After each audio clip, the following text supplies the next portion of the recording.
결론부터 말씀드리자면 문제를 많이 푼다고 점수가 잘 나오는 건 아니지만 1등급 이상 나오는 학생들은 많은 양의 문제를 풀었습니다. 학원 첫 상담 시 많이 말씀하시는 것 중 하나가 숙제 양이 얼마나 되나요? 라는 숙제를 많이 내주세요 라는 말씀을 많이 하십니다. 아마도 많은 문제를 풀면 성취도가 좋아지지 않을까 싶은 생각에 말씀하시는 것 같았어요. 그리고 다른 학원을 다니다 온 학생들 중에서도 하루에 100문제 이상을 풀었다던 학생도 있고 3권 이상의 문제집을 풀고 시험을 봤다는 학생들도 있었습니다. 하지만 무조건 많은 문제집을 푼다고 해서 성적이 오른다면 누가 봐도 뻔한 공부법이 되겠죠. 많은 문제집을 푼다고 해서 성적이 오르는 것 같지는 않았어요. 왜냐하면 많은 문제를 그냥 풀기만 했기 때문입니다. 문제를 풀고 틀리고 오답을 하고 오답한 문제를 반복해서 봐야 실력이 상승하게 되는 것인데 대부분 학생들은 문제를 많이 풀었으나 틀린 문제를 왜 틀렸나 잠깐 보기만 하고 혹은 틀린 문제를 보고 그냥 넘어가는 경우도 많았기 때문입니다. 대다수의 경우 틀린 문제를 고친 직후에 바로 문제를 풀어보라고 하면 방금 본 문제지만 풀지 못하는 경우가 부지기수입니다.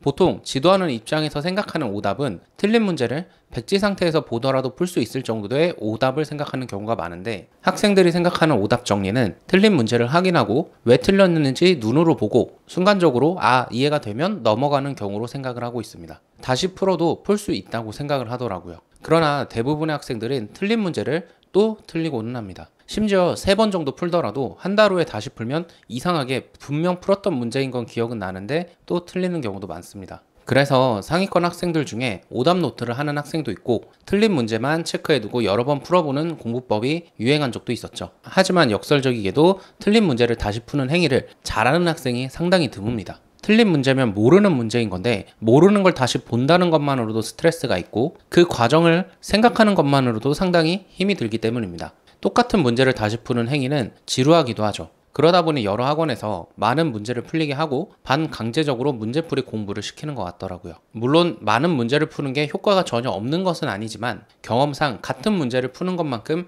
효과가 좋았던 것 같지는 않았어요. 오답 노트를 쉽게 생각하시는 분들도 있는데 만약에 70점 정도의 점수가 나왔다고 한다면 문제집을 풀든 시험을 보든 8문제씩 오답 노트를 해야 되는데 이 오답 노트를 매번 8문제씩 오려서 혹은 카메라로 찍어서 정리를 하는 게 여간 쉽지가 않습니다. 그래서 극상위권에서는 오답 노트가 분명히 효과도 있고 오답 노트를 작성하는 게 수월하기 때문에 가능할 수 있지만 80점 이하만 돼도 오답 노트를 하라는 게 상당히 어렵다는 것을 느낄 수 있습니다. 그러면 저는 어떻게 오답 정리를 하고 있을까요? 요즘에는 어플리케이션이 좋은 게 많이 있더라고요. 틀린 문제나 많이 틀린 페이지를 사진을 찍어서 풀이 과정을 전부 삭제해주는 기능도 있더라고요. 그래서 문제집 한 권이 끝나면 틀린 문제 위주로 풀이 과정을 지우고 다시 풀어보게 하고 있습니다. 물론 똑같은 문제를 여러 번 풀어보는 게 지루하기 때문에 2권 이상을 풀게 해서 2권을 번갈아 가면서 반복적으로 문제를 풀리고 있습니다. 똑같은 책을 또 구매해서 문제풀이를 시키는 경우도 있는데 어떤 때는 같은 문제를 너무 많이 풀다 보면 너무 지루해서 힘들어하기도 합니다.